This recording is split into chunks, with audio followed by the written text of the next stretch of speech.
السلام عليكم ورحمة الله تعالى وبركاته. دعوة الكسر دعوة حلقة دعوة لساني وخالد عبد عيدين waxaad iga sugaysiin barnaamijkii labaad oo ahaa sidee qur-aanka kariimka loo xifdin karayaa.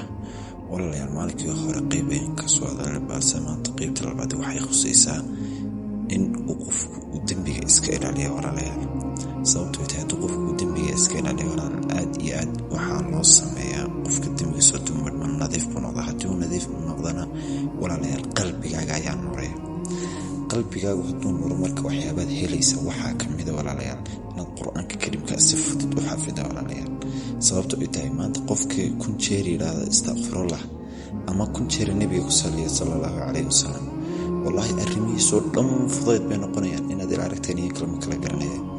marka walaalayaal waxaan idinkula talinaa inaad istakfirullah subxaanallah walxamdulillah walaa ilaaha ila allah wallahu akbar inaad ku dadaashaan.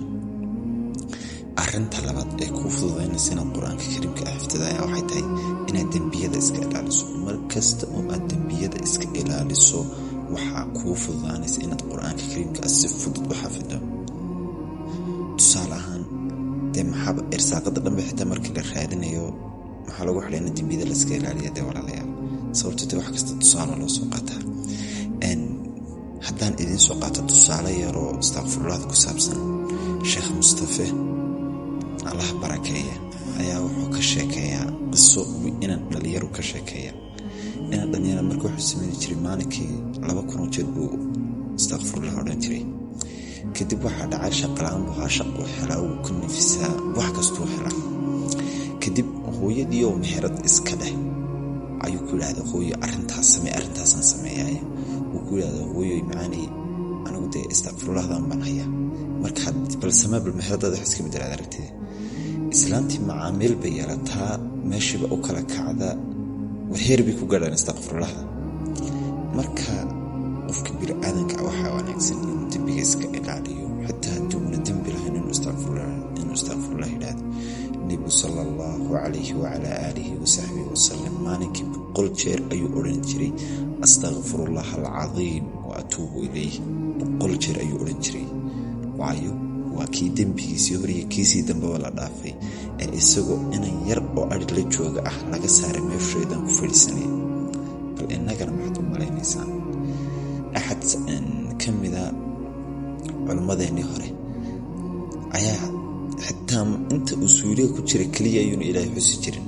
markuu saa suuliga uga soo baxo innagu waxaanu dhahnaa dee siduu nebigu inoo jideeyey waxaan dhahnaa alxamdulilaahi aladii adhaba cani ilaadaa wacaafanii can baqiya. laakiin isagu muxuu odhan jiray astakfirullah.